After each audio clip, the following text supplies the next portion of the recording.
महाराष्ट्र की 10 लोकसभा सीट के साथ कोल्हापुर सीट के लिए भी 7 मई को तीसरे चरण में वोटिंग होगी।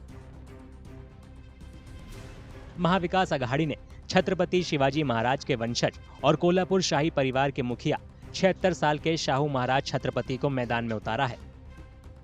उनका मुकाबला शिवसेना शिंदे गुट के मौजूदा सांसद संजय मांडलिक से है। शाहू महाराज का कहना है कि उन्होंने लोकतंत्र के लिए खतरा महसूस करने पर चुनाव लड़ने के लिए शाही महल से बाहर कदम रखा है। The Mahavikas Aghadi as well as the overall India Aghadi is going to do better, and they are trying their best to help the constitution and retain liberty and freedom over here. The voters have to be clear in their mind whom they are voting for and what they are voting for. If they want, sort of a dictatorship, then that is different. But if they want democracy, they should vote for this India Alliance. Congress को उम्मीद है कि वो 1998 के बाद पहली बार Kolhapur seat जीतेगी। पिछले 25 साल से कांग्रेस ने ये सीट अपनी सहयोगी एनसीपी के लिए छोड़ रखी थी। शाहू महाराज के समर्थक उनकी जीत तय मान रहे हैं।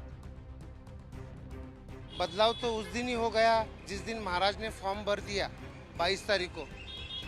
उस दिन की पब्लिक के वजह से ही समझ में आया कोल्हापुर को कि महाराज जीत गए, क्योंकि कोल्हापुर का ऐसा कोई समाज नहीं कि महाराजाओं के उनके पर एहसानात है।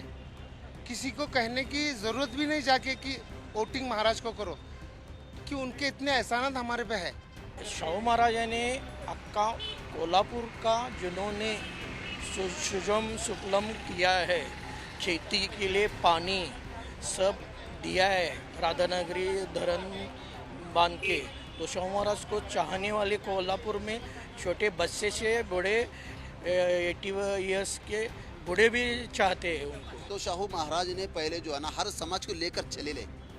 अभी इस मर्तबा अभी जो हमारे छत्रपति शाहू महाराज जो इलेक्शन को जो ठहरे हुए हैं, तो लोगों की उम्मीद भी यही है कि ये भी उन सबको लेकर चलेगा। हालांकि चाहते हैं वो भी हम सबको लेकर चलना है, तो फिर उसलिए वो शाहू महाराज हर लोग जो कोल्हापुर जिले के हर आदमी उसको पसंद कर रहे हैं। सत्ताधारी महायुति की ओर से शिवसेना शिंदे गुट ने मौजूदा सांसद संजय मांडलिक को उम्मीदवार बनाया है। उनका कहना है कि शाही परिवार से आया उम्मीदवार भी चुनाव के नतीजे पर असर नहीं डाल पाएगा। ये व्यक्ति विशेष के सामने नहीं खड़े हैं, हम हमारी विचारधारा से खड़े हैं, वो उनके विचारधारा से खड़े हैं, तो व्यक्ति का कोई टक्कर नहीं है, विचारधारा का टक्कर है। बहुत अच्छा रिस्पांस मिल रहा है, और जब से मोदी जी का रैली हुआ तब से ये रिस्पांस बढ़ गया है। कुछ वोटरों के लिए किसान आंदोलन, बेरोजगारी और महंगाई जैसे मुद्दों से निपटने में केंद्र सरकार की नाकामी चुनाव के मुख्य मुद्दे हैं।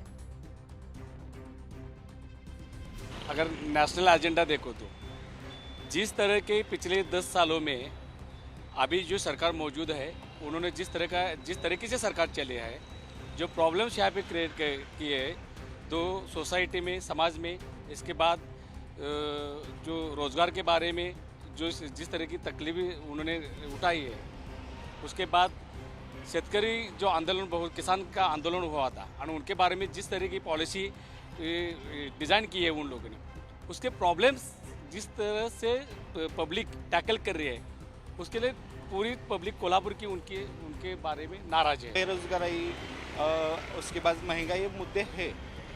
अभी जो महीने का वो सब प्लानिंग करना पड़ता है फैमिली को, वो हो नहीं रहा ठीक तरह से।